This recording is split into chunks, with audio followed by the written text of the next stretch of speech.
चीन की जियांगसू में एक महिला एक ट्रक की चपेट में आ गई। ये महिला सड़क के किनारे खड़ी होकर फोन पर बात कर रही थी, लेकिन तभी वहां से गुजर रहे उस ट्रक का दरवाजा उसके सिर पर गिर पड़ा। इससे पहले सड़क के किनारे खड़ी वो महिला किसी से फोन पर बात करती दिखी, लेकिन तभी वो ट्रक वहां से गुजरा जिसके पिछले हिस्से का एक दरवाजा खुलकर उसके सिर पर गिर गया। चोट लगते ही वो सड़क पर गिर पड़ी और बुरी तरह कराहने लगी। महिला को घायल देख आसपास मौजूद लोग तेजी से उसकी तरफ दौड़े और उसे उठाकर अस्पताल ले जाने लगे। हादसे के कुछ देर बाद ट्रक को भी पकड़ लिया गया। गुजरात के बनासकांठा में एक आदमी ने एटीएम की तर्ज पर गोलगप्पे की एक मशीन तैयार की। इस मशीन को तैयार करने वाले भरत प्रजापति 10वीं तक ही पढ़े हैं, जो पिछले 6 महीने से इस मशीन को तैयार करने में लगे थे। लॉकडाउन के दौरान उन्होंने इस मशीन को बनाने में पूरा वक्त दिया, जिसमें उन्हें कामयाबी भी मिली। एटीएम की तरह दिखने वाली इस मशीन में एक छोटी स्क्रीन और बटन भी लगे हैं ताकि मशीन में पैसे डालने के बाद ग्राहक को गोलगप्पे की पूरी जानकारी मिल सके। पैसे डालने के कुछ मिनटों बाद तैयार गोलगप्पे मशीन से बाहर आ जाते हैं और ग्राहक उनको आसानी से ले सकता है। इस मशीन को बनाने वाले भरत प्रजापति ने बताया कि उन्होंने जुगाड़ की चीजों से इसे तैयार किया। मेरा सपना था कि मैं एक ऐसा मशीन बनाऊं जो दुनिया में कहीं नहीं आया है, इसलिए मैंने एक पानीपुर का मशीन बनाने का तय किया है। ये मशीन खाने पीने से जुड़ी है, इसलिए इसमें सफाई का भी पूरा ध्यान रखा गया है।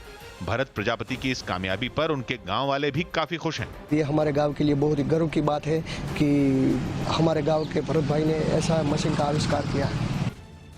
गुजरात के कई जिलों में हुई भारी बारिश ने लोगों की परेशानियों को बढ़ा दिया। पिछले कई घंटों से लगातार हो रही बारिश से नदियों में उफान आ गया तो शहर के शहर पानी में डूब गए। और इसका सबसे ज्यादा असर द्वारिका में देखने को मिला, जहां पूरे शहर में जल जमाव की तस्वीरें सामने आई। सड़कों पर इतना पानी भर गया कि कई गाड़ियों ने उसमें जल समाधि ले ली। बारिश का पानी सड़कों पर सैलाब की तरह बहता हुआ दिखाई दिया। द्वारिकाधीश मंदिर के पास तो बारिश के साथ काफी देर तक बिजली चमकने से लोग और घबरा गए। द्वारिका के ही खामभालिया में एक ऐसी ही तस्वीर देखने को मिली। वहाँ भी कई घंटों तक हुई बारिश से सड़कों पर खड़ी गाड़ियाँ डूब गयी, जबकि सलाया में तो सड़कें तालाब में तब्दील हो गईं। सड़कों पर पानी के साथ पेड़ों की लताएं बहती हुई नजर आईं। द्वारिका के साथ पोरबंदर में भी इतनी बारिश हुई कि लोगों के घरों में भी बारिश का पानी घुस गया। सामने आई एक तस्वीर में घर का सारा सामान पानी में डूबा हुआ दिखाई दिया। किचन में रखा सारा सामान भी बर्बाद हो चुका था। वहीं घर में खड़ी मोटरसाइकिल भी पानी में डूबी हुई नजर आई। और लोगों को इस परेशानी से फिलहाल राहत मिलने की उम्मीद नहीं है, क्योंकि मौसम विभाग ने सौराष्ट्र और कच्छ में फिर से भारी बारिश की चेतावनी जारी कर दी है, जिसे देखते हुए राज्य सरकार ने एनडीआरएफ की 4 टीमों को भी तैनात कर दिया है। और इसकी एक टीम गिर सोमनाथ जिले में भी तैनात की गई, जहां सामने आई एक तस्वीर में नदी का पानी पुल के ऊपर से बहता हुआ दिखाई दिया, क्योंकि बारिश इतनी हुई कि नदी उफन गई, जिसे देखते हुए लोगों ने अपनी गाड़ियां पुल के किनारे खड़ी कर दी। पुल के ऊपर पानी का बहाव इतना तेज था कि वहां मौजूद हर कोई उसे देखकर घबरा गया। उस तेज बहाव के बीच पुल को पार करने की हिम्मत कोई नहीं जुटा सका। वहीं अरावली जिले में भी बारिश आफत बनकर बरसी। बारिश इतनी हुई कि चारों तरफ पानी भर गया, जिससे लोगों का बाहर निकलना भी मुश्किल हो गया। राजस्थान के कई जिलों में पाकिस्तान से आ रही टिड्डियों को खत्म करने के लिए हेलीकॉप्टर का इस्तेमाल शुरू किया गया। पिछले 1 महीने से ये टिड्डियां किसानों की फसलों को काफी नुकसान पहुंचा रही हैं। यही वजह रही इन्हें खत्म करने के लिए सरकारों को बड़ा फैसला लेना पड़ा और इस काम में हेलीकॉप्टर की मदद ली गई। टिड्डियों को मारने की एक तस्वीर जैसलमेर से आई, जहां हेलीकॉप्टर के जरिए टिड्डियों पर दवाओं का छिड़काव किया गया। इससे पहले कुछ लोग हेलीकॉप्टर में टिड्डी दलों पर छिड़काव के लिए केमिकल भरते दिखे। इसके बाद हेलीकॉप्टर आसमान से पूरे इलाके में केमिकल का स्प्रे करता दिखा। इसी तरह जोधपुर जिले में भी टिड्डियों को मारने के लिए अभियान चलाया गया। हेलीकॉप्टर से उन सभी इलाकों में केमिकल का छिड़काव किया गया जहां टिड्डियां कई दिनों से डेरा जमाए बैठी थीं। किसानों ने टिड्डियों के खात्मे के लिए हेलीकॉप्टर के इस्तेमाल को कारगर बताया। अभी ये जो हेलीकॉप्टर से स्प्रे किया है तो सोचते हैं कि जल्दी ही टिड्डी खत्म होगी। चीन की बढ़ती दादागिरी के खिलाफ अमेरिका ने नौसेना के 2 जंगी जहाज दक्षिण चीन सागर में भेज दिए।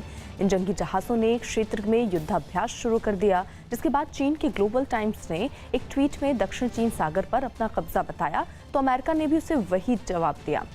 ग्लोबल टाइम्स में लिखा गया कि चीन के पास बड़ी संख्या में एंटी एयरक्राफ्ट कैरियर हथियार हैं, जिसके बाद अमेरिका ने जवाब दिया कि इसके बावजूद वो समंदर में मौजूद हैं। कानपुर में मुठभेड़ में 8 पुलिस वालों की हत्या के आरोपी विकास दुबे की तलाश के लिए पुलिस ने जगह जगह पोस्टर लगा दिए हैं।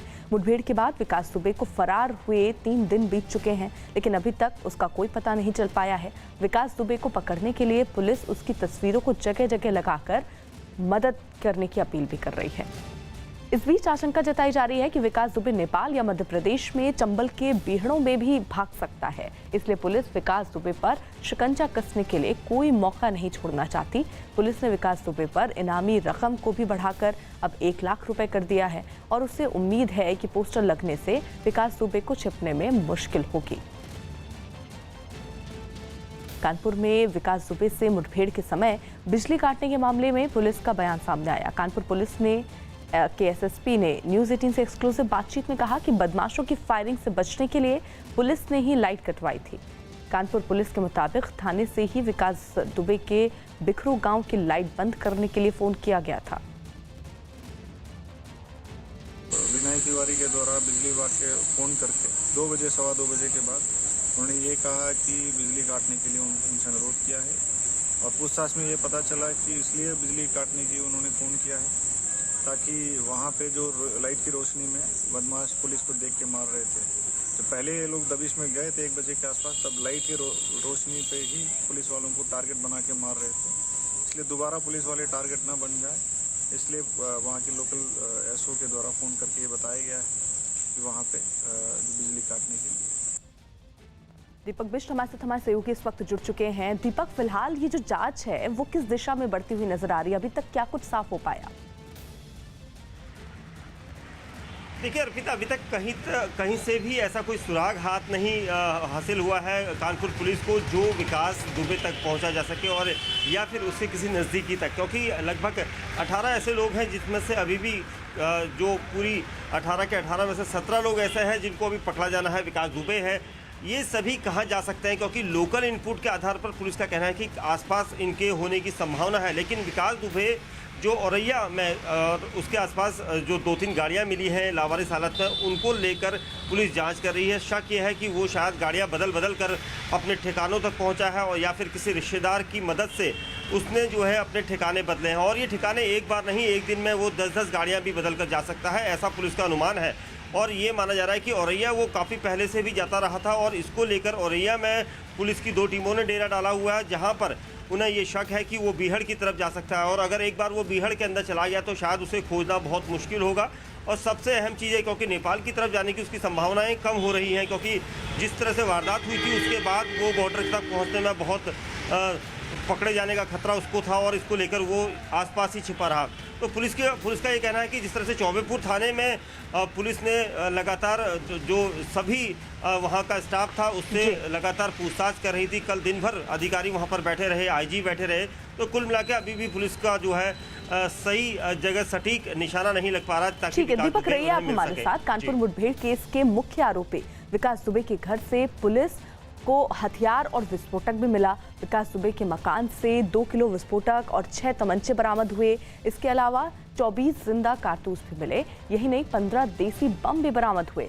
मुठभेड़ के बाद से विकास दुबे अभी तक फरार चल रहा है। पुलिस ने उसके ऊपर 50,000 से इनाम बढ़ाकर अब 1 लाख रुपए का कर दिया है। पुलिस के मुताबिक विकास दुबे के ठिकाने से जितना विस्फोटक मिला उससे 100 देसी बम बनाए जा सकते हैं। हमारे साथ दीपक लगातार बने हुए हैं। दीपक, ऐसी जानकारी भी मिल रही थी कि एक बड़ा जखीरा सामने आ सकता है तहखाने में, जो दिख भी रहा है, जो पता भी चला है।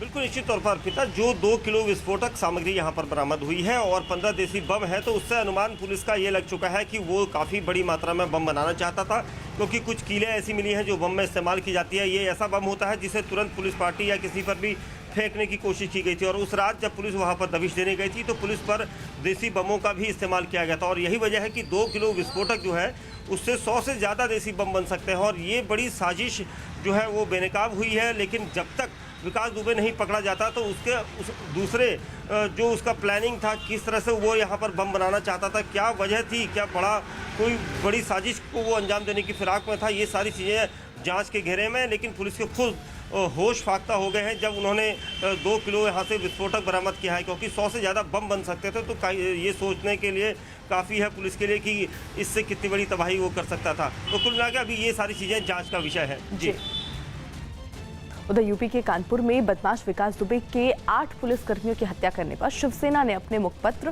सामना में योगी सरकार पर सवाल उठाए।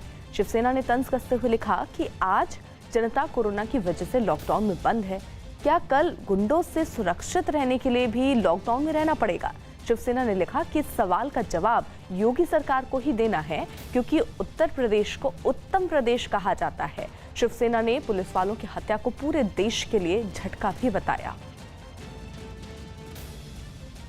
योगी सरकार के आदेश पर बदमाशों के खिलाफ सख्त कार्रवाई करते हुए गैंगस्टर सुंदर भाटी, सत्यवीर बैसला, दुजाना गैंग के गुरगों और चंद्रपाल समेत कई बदमाशों की करोड़ों की संपत्ति कुर्क की गई है। यूपी में अपराध पर समीक्षा बैठक के बाद सीएम योगी ने अपराधियों पर लगाम लगाने के लिए सख्ती के आदेश दिए, जिसके बाद गौतम बुद्ध नगर पुलिस ने 2 बदमाशों पर कार्रवाई की। पुलिस ने बदमाश सत्यवीर बैसला के 3 प्लॉट कुर्क कर दिए और इन 3 प्लॉटों की कीमत लगभग 2 करोड़ 60 लाख रुपए है। इसके अलावा रामपुर गांव में सुंदर भाटी के 2 खेत भी कुर्क किए गए। कुर्क की गई संपत्ति की कीमत लगभग 80 लाख रुपए है। ये कार्रवाई अनवरत जारी रहेगी और इसकी कीमत लगभग जो है वो 1.25 करोड़ के आसपास है। कल जो कार्रवाई की थी उससे अलग इनकी कार्रवाई है और ये कार्रवाई जो है वो जनपद में माफियाओं के खिलाफ अनवरत पुलिस आयुक्त महोदय के आदेशानुसार जारी रहेगी। भारतीय सुरक्षा बल की जवाबी कार्रवाई में पाकिस्तानी सूबेदार समेत 2 सैनिक ढेर हो गए। पाकिस्तान ने एक दिन पहले 5 जुलाई को सीजफायर कर उल्लंघन किया, जिसका सुरक्षा बल ने करारा जवाब दिया। बताया गया कि सुरक्षा बल की जवाबी कार्रवाई में पाकिस्तान के सूबेदार समेत 2 सैनिक मारे गए। संदीप बोल हमारे साथ हमारे सहयोगी इस वक्त जुड़ चुके हैं। संदीप, यानी पाकिस्तान को मुंहतोड़ जवाब दिया गया। बिल्कुल, देखिए पाकिस्तान जिस तरीके से पीओके से भारतीय इलाकों में गोलीबारी कर रहा है, सीजफायर का उल्लंघन कर रहा है, उसी के जवाब में जो भारतीय सेना भी जो है जबरदस्त जो है पलटवार कर रही है और जिसका नतीजा ये हुआ कि 5 तारीख यानी कल 5 जुलाई को जो है 3 सैनिक ऐसे हैं जो कि घायल हो गए 3 अलग अलग जगह और 2 मारे गए, जिनमें से निकियाल सेक्टर में 1 सूबेदार सहित 1 सैनिक जो है वो भारतीय जवाबी कार्रवाई में मारा गया। तो वहीं 3 अलग अलग जगह जिनमें कि रथचक्री, देवा और बक्सर इलाका जो है पीओके की दूसरी तरफ, वहाँ पे जो है 3 पाकिस्तानी जो सोल्जर्स है वो इंजर्ड हुए हैं भारतीय जवाबी कार्रवाई में। कह सकते हैं कि पाकिस्तान की तरफ से लगातार कोशिश की जा रही है आतंकियों को घुसपैठ कराने के लिए, लेकिन और उसी के चलते जो है लगातार चीज का वायलेशन किया जा रहा है। तब भारतीय जमकर जो है जवाब दे रही है। जंग जब भी किसी मोर्चे पर लड़ी जाती है, दोस्ती बहुत अहम हो जाती है। अगर मजबूत दोस्त कंधे से कंधा मिलाकर साथ खड़ा हो जाए तो कोई भी जंग मुश्किल नहीं होती। आज चीन जिस भारत से टकराने की कोशिश कर रहा है वो भारत 1962 से बिल्कुल अलग है। भारत की तैयारियां अब चीन से कहीं आगे है। अमेरिका से चीन की दूरी और भारत से अमेरिका की बढ़ती नजदीकियां चीन को डरा रही हैं। एशिया में पहुंच रही अमेरिकी फौजें तो इसी बात का सबूत है। यानी अगर चीन ने इस बार भारत को छेड़ने की गलती की तो इसका अंजाम चीन को भारी पड़ेगा।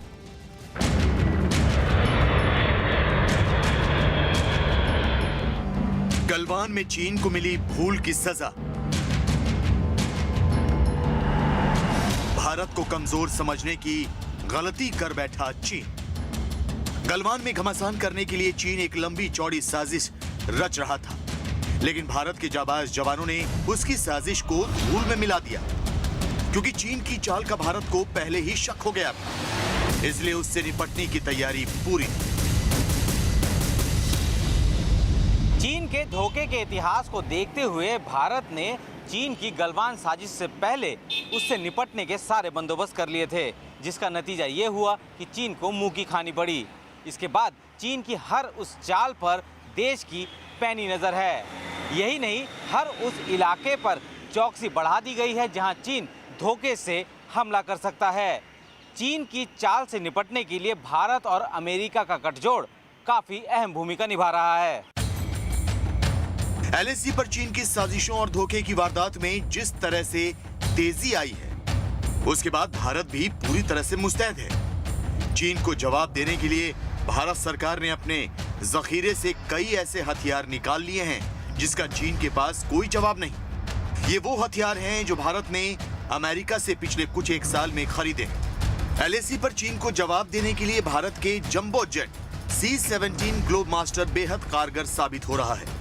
इसके अलावा C-130J स्पेशल ऑपरेशन एयरक्राफ्ट भी बेहद अहम भूमिका निभा रहा है। इसी तरह अपाचे हेलीकॉप्टर की भूमिका भी काफी अहम हो गई है और चिनूक भी बेहद कारगर साबित हो रहा है। इसी तरह P-8I निगरानी एयरक्राफ्ट भी सेना के लिए निगरानी का काम करने में काफी मददगार साबित हो रहा है। इन सब के अलावा M777 होवित्जर तोप भी LAC की मुश्किलों को पार करने में काफी कारगर है।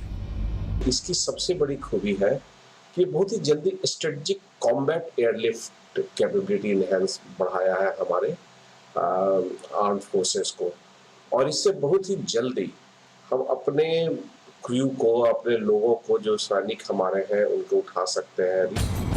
LAC पर भारत के लिए सबसे ज्यादा मददगार साबित हुआ है भारत का jumbo jet C-17 Globemaster.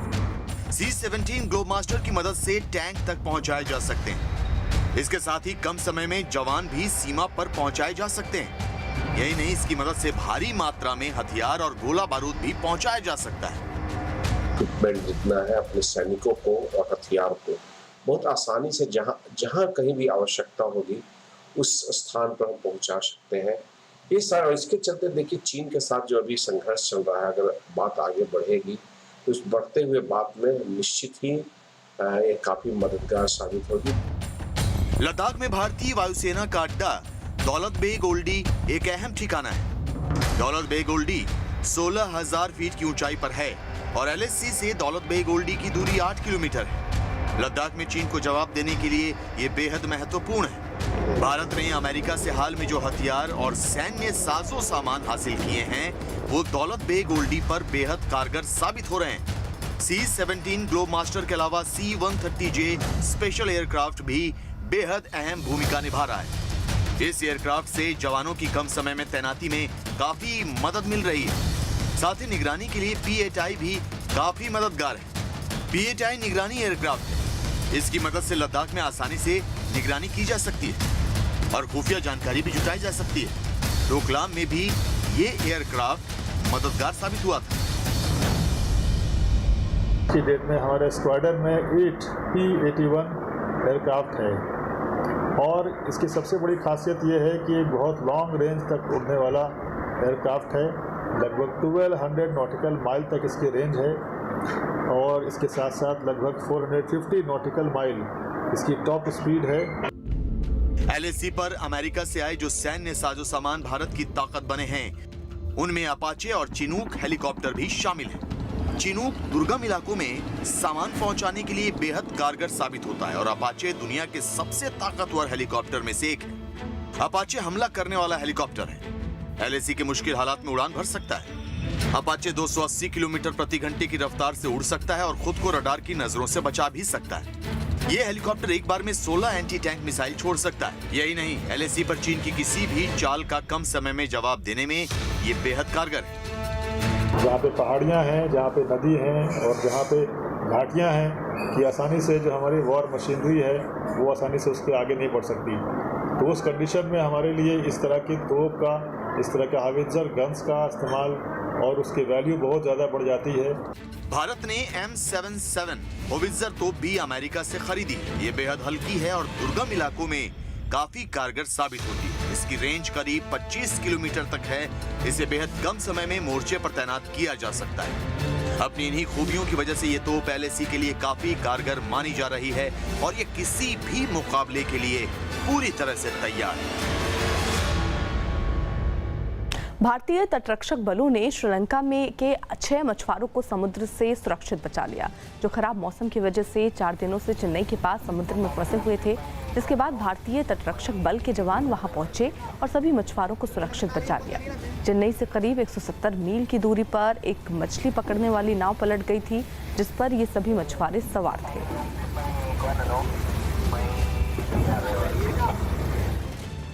Gujarat के राजकोट में पानी के तेज बहाव के बीच फंसी गाड़ी नदी में बह गई। यह हादसा उस वक्त हुआ जब कुछ लोग पानी के तेज बहाव के बीच गाड़ी में बैठकर पुल को पार करने की कोशिश कर रहे थे। तभी पानी के तेज बहाव की वजह से उनकी गाड़ी पुल से गिरकर नदी में बह गई। इससे पहले इन लोगों ने पानी के तेज बहाव के बीच पुल को पार करने की कोशिश की, लेकिन बीच पुल पर इनकी गाड़ी फंस गई। जान बचाने के लिए गाड़ी में फंसे लोग पीछे खड़े एक ट्रक पर चढ़ने की कोशिश करते दिखे। एक आदमी ट्रक पर चढ़ने में कामयाब भी हो गया, लेकिन जैसे ही दूसरा आदमी ट्रक पर चढ़ने लगा तो पुल पर खड़ी उसकी गाड़ी पानी का तेज बहाव झेल नहीं पाई और फिर वो नदी में बह गई। बारिश के बाद नदी उफान पर थी और उसकी लहरें गाड़ी को अपने साथ बहा ले गईं। काफी दूर तक ये कार नदी में नाव की तरह तैरती रही, लेकिन कुछ दूर जाने के बाद वो पानी में समा गई और उस पर बैठे लोग भी पानी में बह गए। बताया गया कि हादसे की जानकारी मिलते ही प्रशासन की टीम पानी में बहे लोगों की तलाश में जुट गई। अमेरिका के अटलांटा में एक पुलिस वाले ने राहगीर की साइकिल की मदद से भाग रहे एक आरोपी को दबोच लिया। हत्या का यह आरोपी पुलिस को चकमा देकर वहां से भाग निकला था, जिसके बाद कुछ पुलिस वालों ने उसका पीछा करना शुरू कर दिया। इसी बीच वो साइकिल सवार भी वहां आता दिखा, जिसे रुकवाकर उस पुलिस वाले ने उससे साइकिल मांग ली और फिर उसी साइकिल से आरोपी का पीछा शुरू कर दिया। सामने आए एक वीडियो में वो पुलिस वाला तेजी से साइकिल चलाते हुए आरोपी के पीछे भागता नजर आया। हालांकि आरोपी के भागने की खबर मिलते ही पुलिस की एक और टीम भी उसके पीछे लग गई थी, जिसने भाग रहे आरोपी को दबोच लिया और फिर उसे साइकिल सवार पुलिस वाले के हवाले कर दिया। बिहार के किशनगंज में मकान में आग लगी। बिहार के किशनगंज में खाना बनाने के दौरान एक मकान में आग लग गई, जिसके बाद आसपास के 5 मकान भी आग की चपेट में आ गए। दिल्ली में लूटपाट करने के बाद एक बदमाश का पुलिस पर फायरिंग का वीडियो सामने आया। एमपी के खरगोन में चोरल नदी में फंसे 2 लोगों को रेस्क्यू कर सुरक्षित बचा लिया गया। अमेरिका की जॉर्जिया में पुलिस के खिलाफ विरोध प्रदर्शन के दौरान कुछ प्रदर्शनकारियों ने पुलिस विभाग की एक इमारत पर पथराव और तोड़फोड़ की।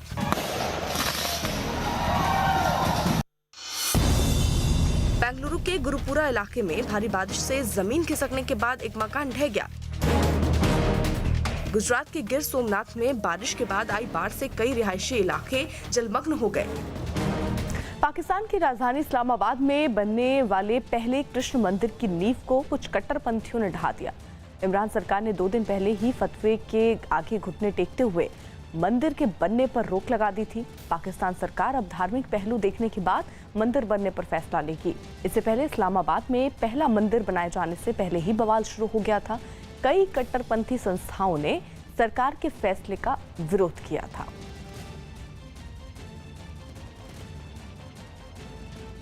दिल्ली में पेट्रोल और डीजल की बड़ी कीमतों के खिलाफ कांग्रेस ने साइकिल मार्च निकाली। दिल्ली प्रदेश कांग्रेस ने दिल्ली सरकार और केंद्र सरकार पर तेल की बड़ी कीमतों के जरिए मुनाफाखोरी का आरोप लगाया और इसे मुद्दा बनाते हुए दोनों सरकारों के खिलाफ मोर्चा खोल दिया। मुनाफाखोरी बंद करो, बंद करो, बंद करो। पार्टी दफ्तर से साइकिल पर सवार होकर ये लोग बीजेपी और आप के नेताओं को चिट्ठी सौंपने के लिए उनके घरों के लिए निकल पड़े। पेट्रोल डीजल के दामों के खिलाफ दिल्ली कांग्रेस प्रोटेस्ट कर रही है। प्रदेश अध्यक्ष अनिल चौधरी साइकिल से दिल्ली के सभी सांसदों और विधायकों के घर चिट्ठी सौंपने जाएंगे। लेकिन जैसे ही प्रदर्शनकारियों का काफिला आप सांसद संजय सिंह के घर की तरफ बढ़ा, वहां पहले से तैनात पुलिस वालों ने उसे बैरिकेड लगाकर रोक दिया। लेकिन कुछ लोगों को संजय सिंह से मिलने की इजाजत दे दी गई। महामारी में संक्रमण में लोगों पर जो मार पड़ी है उसमें और ये महंगाई की मार न मारे। पेट्रोल डीजल पे आप लगभग देखें 50 रुपए सरकारें मुनाफाखोरी कर रही हैं। वहीं आप नेता संजय सिंह ने इस मुद्दे पर कांग्रेस को घेरने में देरी नहीं की। कांग्रेस की जहाँ जहाँ सरकारें हैं वो अंधाधुंध टैक्स वसूलें और आप दिल्ली राज्य सरकार के ऊपर खाली कहें कि नहीं यहीं पे टैक्स कम होना चाहिए। मुंबई में लगातार हो रही तेज बारिश की वजह से कई जगहों पर पानी भर गया, जिससे लोगों की परेशानियां बढ़ गईं। सुबह से रुक रुक कर हो रही बारिश ने अचानक रफ्तार पकड़ी, जिसके बाद वहां कई इलाकों में पानी भर गया और वहां की सड़कें नदी में तब्दील हो गईं। मुंबई की कई सड़कों पर घुटनों तक पानी जमा हो गया। अंधेरी में तो बारिश लोगों के लिए मुसीबत का सबब बन गई। एक तस्वीर में तो अंडरपास पूरी तरह डूबा नजर आया। मैं इस वक्त मौजूद हूँ अंधेरी सबवे पर, जहाँ पर जो सबवे है वो नदी में तब्दील हो चुका है और आसपास के इलाके भी उससे अछूते नहीं हैं। सिर्फ अंडरपास ही नहीं, वहाँ की ज्यादातर दुकानों में भी पानी घुस गया। कमोबेश यही हालात हिंदमाता में भी दिखाई दिए, जहाँ सड़कों पर घुटनों तक पानी जमा हो गया। हालात बिगड़े तो बीएमसी के लोग पंप की मदद से पानी निकालने की कोशिश करते दिखे। हर साल की तरह इस साल भी जरा सी बारिश में हिंदमाता में सड़कों पर पानी जो है वो आ चुका है। लोगों को आवागमन करने में काफी दिक्कतों का सामना करना पड़ रहा है। वहीं भारी बारिश की वजह से साइन पुलिस स्टेशन में पानी भर गया और पुलिस स्टेशन के बाहर की सड़क भी पूरी तरह से पानी में डूबी नजर आई, जिससे लोगों की परेशानी बढ़ गई। इतना ही नहीं, माटुंगा किंग सर्कल में तेज बारिश के बाद सड़कों पर पानी भर गया। गुजरात के कई शहरों में जोरदार बारिश के बाद बाढ़ के हालात बन गए। द्वारका, पोरबंदर, गिर सोमनाथ, अरवली जैसे जिलों में लोगों के घरों में पानी घुस गया, सड़कें तालाब बन गई।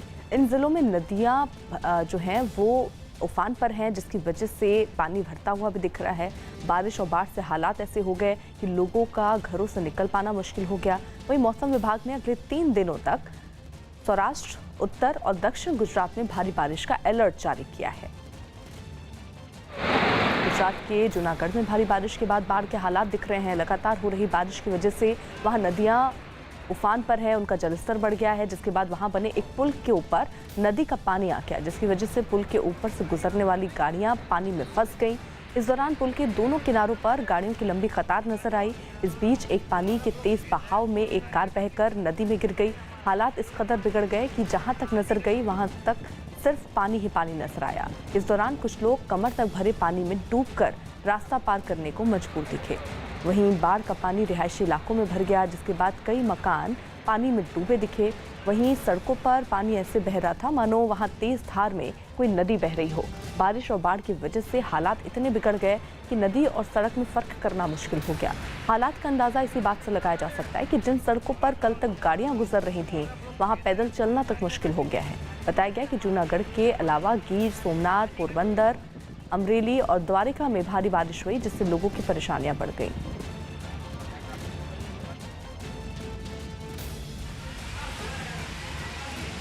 गुजरात के द्वारका में भारी बारिश के बाद बाढ़ जैसे हालात देखने को मिले।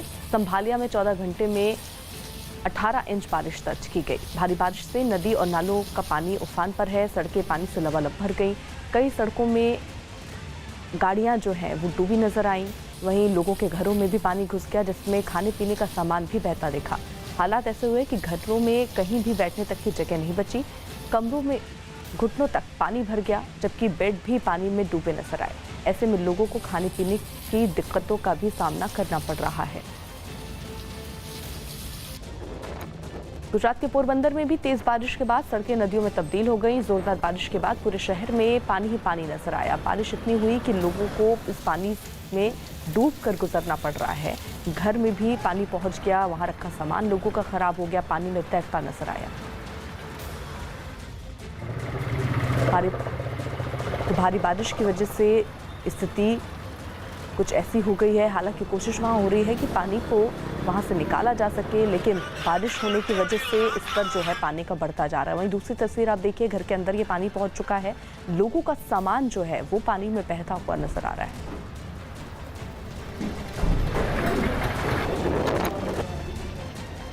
भारी बारिश के बाद बाढ़ के हालात गिर सोमनाथ में भी नजर आए। गिर सोमनाथ में भारी बारिश के बाद दानेश्वर बांध में जो पानी था उसका स्तर बढ़ गया। गिर सोमनाथ में सड़कें पूरी तरह से पानी में डूब गईं। ऐसा लगा शहर में सड़कों की जगह नदी बह रही हो। जिधर देखो उधर बस पानी ही पानी नजर आया। हालात ऐसे हो गए कि सामेत नदी खतरे के निशान से ऊपर बहने लगी और पानी पुल के ऊपर से गुजरने लगा। एक जगह तो नदी में एक गाड़ी के बह जाने की खबर भी आई, जहां लोगों की मदद में उसमें सवार लोगों को बचा लिया गया। पिछले कई घंटों से लगातार हो रही बारिश के बाद जिले में एनडीआरएफ की टीमें तैनात कर दी गई।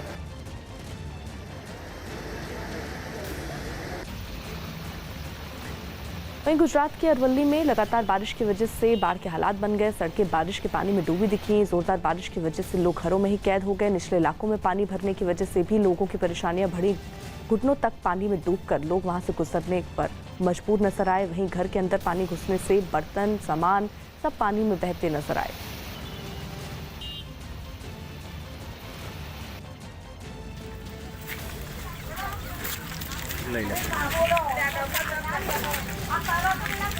तो सापरम पोळी केटली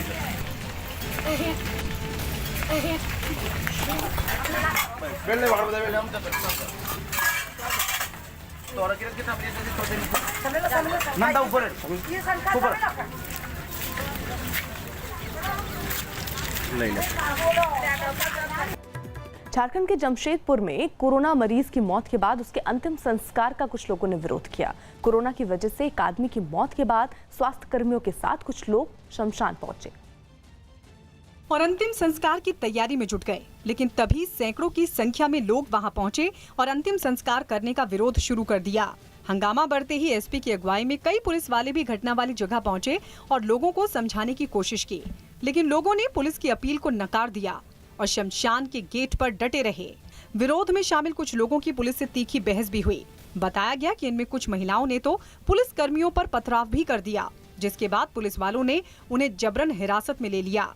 इन महिलाओं को पकड़ने में पुलिस के भी पसीने छूट गए, क्योंकि पत्थरबाजी के बाद ये महिलाएं छिप गई थीं। हालांकि हालात को काबू में करने के बाद अंतिम संस्कार के काम को अंजाम दे दिया गया।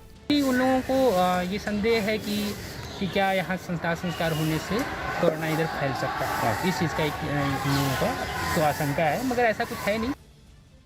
कर्नाटक के मंगलुरु में जमीन खिसकने से कई मकानों को नुकसान पहुंचा। लगातार हो रही बारिश की वजह से पहाड़ का एक बड़ा हिस्सा रिहायशी इलाके में गिर गया, जिसकी वजह से वहां एक मकान गिर गया और मलबा चारों तरफ फैल गया। मकान के गिरने से पहले वहां रुक रुक कर जमीन खिसकती दिखी, जिससे अफरा तफरी मच गई। जान बचाने के लिए कई लोग डरकर नीचे की तरफ उतर आए और ऊपर फंसे लोगों से नीचे आने को कहते दिखाई दिए।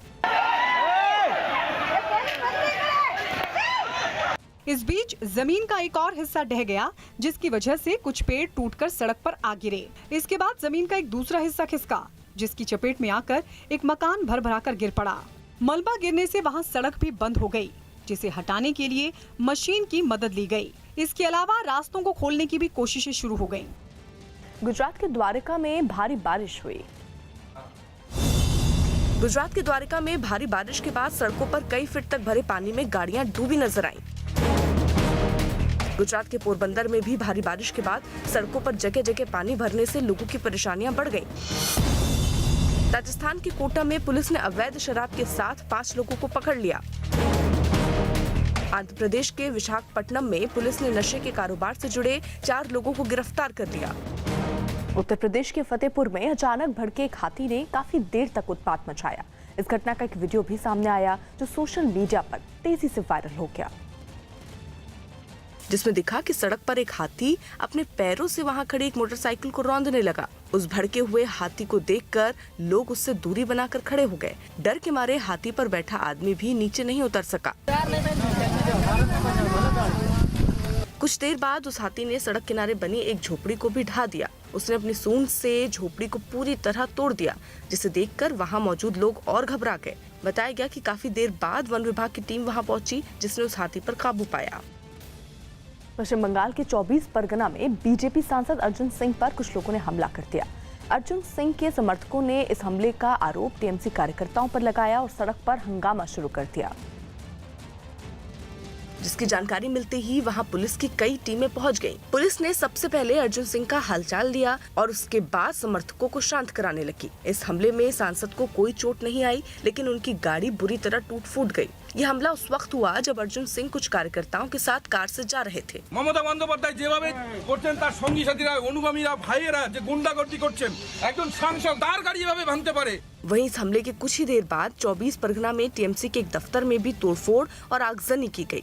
दफ्तर के बाहर खड़ी कई गाड़ियों में भी आग लगा दी गई। इसके बाद फायर ब्रिगेड वहां पहुंची और आग पर काबू पाया। इसी बीच बड़ी खबर, भारत कोरोना के मरीजों के मामले में दुनिया में तीसरे नंबर पर पहुंच गया है। देश में पिछले 24 घंटों में कोरोना के अब तक के सबसे ज्यादा करीब 24,248 नए मरीज मिले हैं। इसके साथ ही कोरोना के कुल मामलों की संख्या बढ़कर करीब 7 लाख पहुंच गई है। पिछले 24 घंटों में कोरोना की वजह से 425 लोगों की मौत हुई है। रवि हमारे साथ, हमारे सहयोगी इस वक्त जुड़ चुके हैं। रवि, अब ये जो मामले हैं वो तेजी से बढ़ रहे हैं और इसी के साथ भारत जो है वो कोरोना के मरीजों के मामले में दुनिया में तीसरे नंबर पर पहुंच गया है।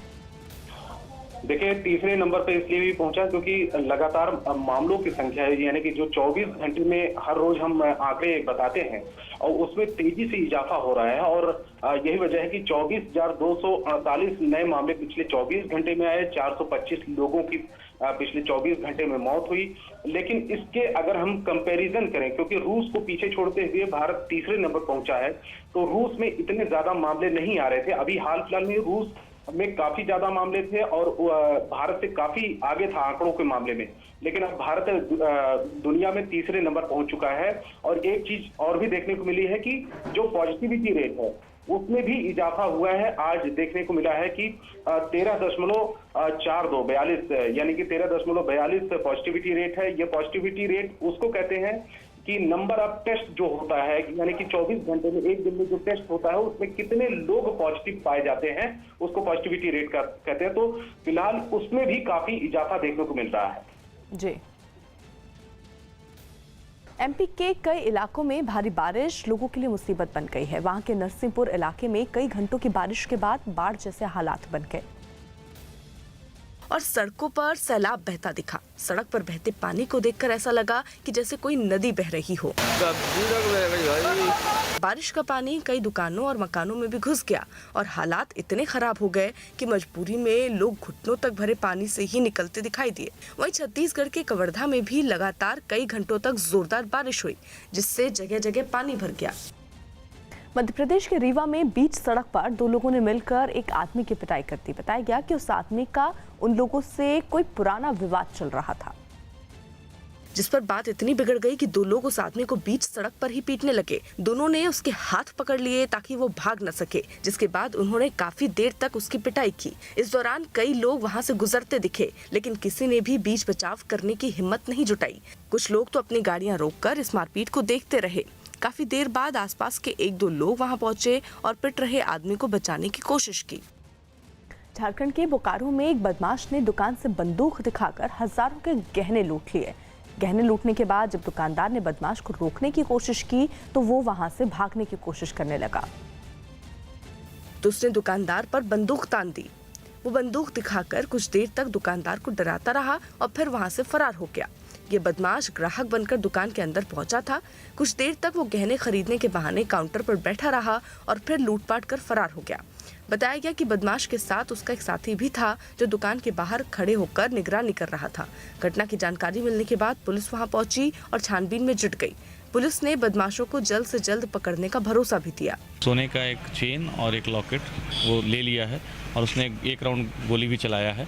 प्रयास करेंगे कि जल्द से जल्द उसको गिरफ्तार करें।